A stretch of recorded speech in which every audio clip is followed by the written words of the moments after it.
Les épreuves, elles sont comme un feu qui détruit, qu'il passe, il détruit tout. Et qu'il se propage à une vitesse impressionnante. Ce sont des épreuves qui nous font tomber dans un piège fatal, parfois. Un piège qui nous rend impuissants, qui nous empêche de voir au-delà. En Australie, ces grands incendies se produisent tous les ans. Celui-ci se dirige droit vers une termitière. Elles occupent un tout petit territoire en Australie. Il en reste si peu que chaque oisillon est un trésor inestimable. Ces vidéos, quand on a vu les documentaires, j'ai pleuré. J'étais en train de pleurer. Et Mathieu se tourne et me dit, tu dois prêcher de ça. Donc je lui donne le mérite à lui pour la prêche. Mais je voyais ça, je voyais comment le feu, il passait, il détruisait tout. Et là, tu te trouves piégé. Comme ces petits oisillons, ils sont piégés. Parce qu'il ne peut pas voler, il ne peut pas sortir. Il reste là, coincé, en attendant. Nous, on dirait un miracle de Dieu, non? Mais des autres personnes vont dire en attendant la chance. Parfois, quand je me posais la question, c'est quoi? Qu'est-ce que ça veut dire épreuve? Et que j'ai entendu plusieurs fois plusieurs personnes dire ah, pourquoi la vie me met des épreuves? Même moi, je l'ai dit plusieurs fois. Déjà, la réponse à c'est quoi une épreuve, c'est ils vont te dire c'est une source d'apprentissage. Parfois, tu dis mais je ne veux plus trop d'apprentissage, s'il vous plaît. Mais cela nous permet de prendre conscience de la réalité, de faire face plusieurs fois à nous-mêmes. Et surtout, pour ceux qui en croient, c'est l'expression de la volonté divine et elle a un objectif supérieur que l'être humain, parfois, ne peut pas comprendre. En tout cas, tout de suite, il ne peut pas le comprendre. On voit plusieurs exemples dans la Bible des personnes qui sont passées par des épreuves. Et des épreuves, je pourrais dire, assez puissantes, comme par exemple faire des grands sacrifices. Quand Dieu il a dit à Abraham, vas-y, amène ton fils et tue-le. Moi, je n'ai pas d'enfant, mais je pense que je ne pourrais pas. Et pour ceux qui ont des enfants, j'imagine que ça doit être la pire des choses qu'ils peuvent demander. Aussi, des épreuves qui permettent à l'homme souffrir. Surtout quand ils sont fidèles. C'est comment, plus tu es fidèle, plus tu vas souffrir. Comme c'est le cas de Job.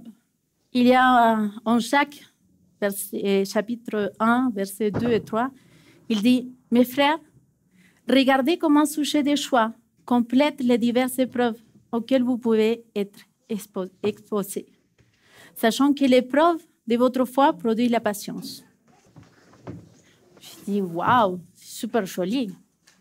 Mais comment tu fais pour voir ce que tu dois apprendre quand tu es submergé par toutes ces émotions, par toutes ces épreuves que tu dis, mais s'il te plaît, arrête de me frapper. » Quand on perd un cher, une personne très chère pour nous, quand on a des problèmes au travail, quand on a des problèmes financiers, dans la famille, dans les mariages, et aussi des épreuves qui nous interpellent et nous conduisent à un changement radical. Mais que ce changement, parfois, il a besoin de cet incendie. Pendant que je faisais, je cherchais les versets et je regardais, parce que moi, j'aime bien quand je dois prêcher. Et je sais qu'il y a plein de personnes qui le font, mais moi, pour moi, c'est toute une découverte. Je prends la Bible et à côté, il te dit, oui, tu peux aller, tu cherches les mots. Il t'envoie dans un verset, dans l'autre. Je dis, waouh! Et là, je me trouve dans 1 Corinthiens 3,13, qu'il dit, l'œuvre de chacun sera manifestée, car le jour la fera connaître, parce qu'elle se révélera dans le feu, et le feu éprouvera ce qu'est l'œuvre de chacun. Et là, je dis, Et j'essayais de comprendre un peu plus. Et après, quand j'ai trouvé les versets que je voulais pour les messages, là, on voit qu'il dit en première de Pierre, « Ainsi, vous êtes transportés d'allégresse. Quoi que vous soyez maintenant, pour un peu de temps, puisqu'il est fou, attristés par diverses épreuves, afin que la qualité éprouvée de votre foi, bien plus précieuse que l'or périssable, quoique éprouvée par le feu, se trouve être un sujet de louange, de gloire et d'honneur à la révélation de Jésus-Christ. Amen. J'essayais de comprendre parfois pourquoi. Au début, je me posais la question, mais Seigneur, pourquoi tu nous mets à l'épreuve? Pourquoi? Jusqu'à qu'un jour, j'entendais la prédication d'un pasteur, Alejandro Bouchon, et il parlait de cette verset aussi, mais il disait, mais ce n'est pas Dieu qui nous met à l'épreuve. Et là, je dis, aïe, ma théorie, elle est en descente. OK? C'est Dieu qui permet les épreuves pour qu'on puisse apprendre, pour qu'on puisse faire confiance. Donc, quand je vois les épreuves, je pense que pour toutes les personnes, il y a une partie qui est inévitable dans la vie de chrétien. Ces épreuves, on a besoin de les vivre. Pourquoi? Parce qu'elles sont diverses. Donc, ce n'est pas les mêmes épreuves qu'on va avoir tout le long de notre vie. Elles sont temporaires. Ça, c'est un choix super cool. C'est une nouvelle que tu dis, merci, je sais que c'est un petit moment, mais ça va. Mais aussi, ils sont nécessaires. Quand on voit dans les versets qu'il parle de l'heure, qu'il est mis à l'épreuve, je ne sais pas si vous savez, mais quand ils trouvent l'heure dans les mines, il va passer un processus assez épuisant. Il doit les mettre dans un four à haute température jusqu'à qu'ils fondent. Là, tu dis, bah, c'est bon, on a l'heure. Ben non, il faut mettre quelque chose. Il faut mettre des produits chimiques qui vont mettre de côté tout ce que ça ne va pas. Et tu dis, bon, maintenant c'est bon. C'est cool. Ben non, il doit passer à nouveau un autre processus. Il doit mettre à nouveau des produits pour séparer tout que ça ne va pas. Donc, l'or, il va être brûlé à plusieurs fois, et à haute température. Mais, plus l'or est brûlé, plus il est pur, plus il a de la valeur. Avant d'entendre? Salut. Pourquoi je disais ça? Je dis, quand même, Seigneur. Mais Seigneur, combien de fois je dois être mis dans les fours comme les petits oisillons et me faire brûler? Je n'ai pas envie. Mais je dis, ben, Cécilia, il est faux. Et il est faux parce qu'on a besoin d'être prouvé. On a besoin de passer ces tests pour devenir pur.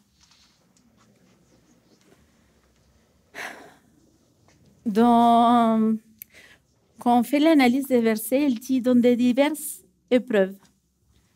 Et là, on trouve un mot qui s'appelle pérismos. Je ne sais pas trop bien dire le mot en grec, hébreu, je ne sais pas lequel, mais ça veut dire épreuve.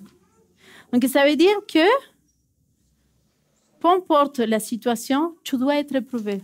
Mais éprouvé à quoi? pourquoi, Seigneur, tu veux me faire tester? Parce que notre foi, elle doit être purifiée. Quand on fait cette comparaison entre l'or et la foi,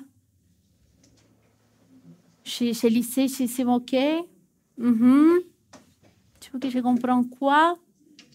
Si, bon, Cécilia. Parfois, quand Dieu permet les épreuves qui arrivent à ta vie, c'est pour purifier ta foi, pour purifier ta relation avec lui. Parfois, on n'a pas trop de patience. Et justement, c'est pour ça que Dieu nous envoie des épreuves dans nos vies. Quand on lit, on dit que l'épreuve de votre foi produit la patience. Je dis, OK, Seigneur. Je dis, c'est mes patience. Mais je suis une personne patiente. Ceux qui me connaissent, j'ai beaucoup de patience. Donc, pour me fâcher, il faut que j'arrive, que tu dépasses. Mais je me trouvais face à diverses situations où ma patience, elle était minuscule. Ça fait quelques mois en arrière, j'ai commencé un changement de style de vie. Donc, ça implique perdre de poids. Si tout le monde dit, wow, super, tu vas perdre de poids, tu vas être en forme, oui, c'est vrai. Mais comment tu fais quand tu as une relation avec la nourriture, que c'est plus fort que ce que tu croyais? Comment tu dois affronter, avoir patience de dire, non, il faut que tu manges comme ça, il faut être... tu dois faire exercice, tu dois faire ci, l'autre. Je dis, OK, d'accord, je peux le faire. Seigneur, tu vas m'aider. Mais ma patience, de plus en plus, elle descendait. Elle descendait, mais je ne vous explique pas comment. J'étais irritable. Je me sentais comme les lions quand ils ont faim, tu vois, ils vont manger, ils voulaient manger n'importe quoi. Et j'ai pleuré tout le temps à la maison. Et j'étais... que ça m'a mis à me mettre à me disputer avec des personnes que je ne croyais pas, tu vois, parce que parfois, j'ai dit, OK, d'accord, je laisse tomber pour fuir de la discussion. Et là, mais j'ai dit, Dieu, il avait une épreuve assez puissante pour moi. Je me dû avoir une discussion avec quelqu'un. Et pour moi, c'était terrible. Parce que ça m'a demandé de me positionner, de défendre ce que je croyais, de défendre plein de choses. Et c'est mes Seigneur, comment je vais faire? Je ne sais pas me défendre. En réalité, c'est la vérité. Je ne sais pas me défendre ou défendre ce que je crois. Mais Dieu, les amis, je le dis toujours, je peux le répéter jusqu'à la fin de mes jours, il est merveilleux. Il te donne tout ce dont tu as besoin. Donc, j'ai traversé ces feux, cette épreuve, et j'ai dit à la personne, écoute, pour moi, c'est comme ça. Je crois en ça. Je vais faire ce que c'est le mieux. Et pour moi, la gloire de tout ça, ça va être pour Dieu. Je suis arrivée chez moi, j'étais avec mon papa. J'étais comme ça. J'ai mangé tous les ans. Il me dit, bon, qu'est-ce qui t'arrive?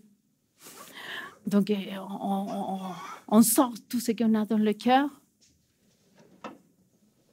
Et là, je lui dis, oui, voilà. Je me calme. Je reste en silence. Et là, je dis, Seigneur, tu m'as mis, j'étais éprouvée aujourd'hui. Je dis merci d'avoir permis cette épreuve, parce que j'avais besoin de ça. J'avais besoin de me positionner, de défendre ce que je croyais. Et ça m'a permis aussi de comprendre que plus on permet que les épreuves arrivent à notre vie, plus on laisse ces épreuves nous transpercer, nous brûler. Je ne sais pas comment le dire, plus il nous permet de commencer à sortir cette personne que Dieu a créée en nous.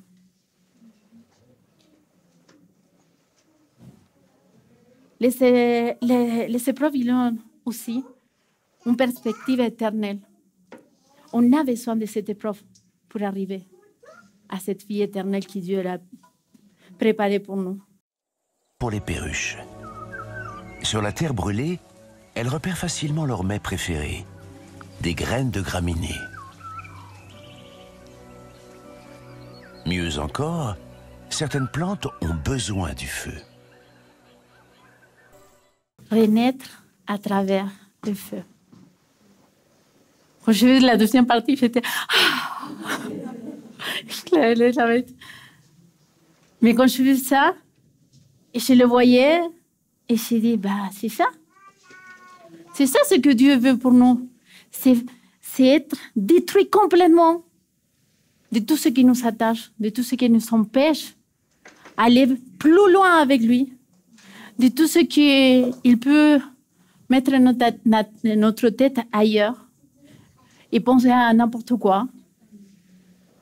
Et je dis, mais voilà, Seigneur, je sais pourquoi tu permets les épreuves. Parce que tu veux qu'on soit régénéré en toi chaque jour, à chaque moment. L'épreuve de feu permet à la gloire de Dieu de devenir plus splendide, plus fortifiée.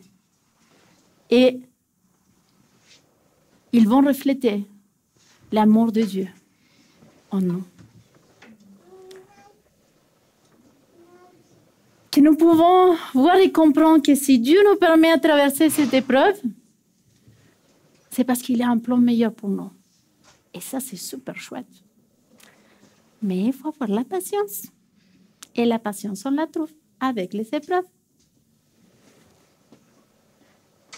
Cette régénération qu'il va se faire en nous, c'est ce qu'on lisait aussi, que plus on va être éprouvé, plus on va être brûlé par les épreuves, plus on va être purifié. Plus on va avoir cette possibilité d'avoir une relation en vie éternelle avec Dieu. En tout cas, c'est comme je l'ai compris. Et j'ai laissé aussi, j'ai essayé de penser à des personnes de la Bible, comment ils ont vécu des épreuves comme ça. Vous connaissez Daniel, les amis de Daniel. Ils se sont positionnés, ils se sont dit non. À l'école, je vous raconte, quand il ne faut pas faire quelque chose, c'est les dire aux enfants qu'il faut dire non, non, pas question. Donc, je pense que je m'imaginais les trois amis de David, ils disaient non, non, pas question. Je ne veux pas faire ce que tu me demandes parce que je crois en un Dieu tout-puissant et je veux lui rendre gloire et honneur. Et est-ce qu'il arrivait quelque chose? Ah non. Parce que Dieu, il était là. Il disait, Nabucodonosor, il disait, mais pourquoi il y a 4 personnes si on avait mis 3? Ah, parce que Dieu est toujours là, à nos côtés. Le problème, c'est que parfois, on est tellement submergé par les émotions, par les problèmes, qu'on ne le voit pas. Je ne veux pas être très théologique parce que ce n'est pas mon style et parce que je ne suis pas théologienne. Mais je voulais partager ces choses-là parce que j'ai trouvé que c'était important de...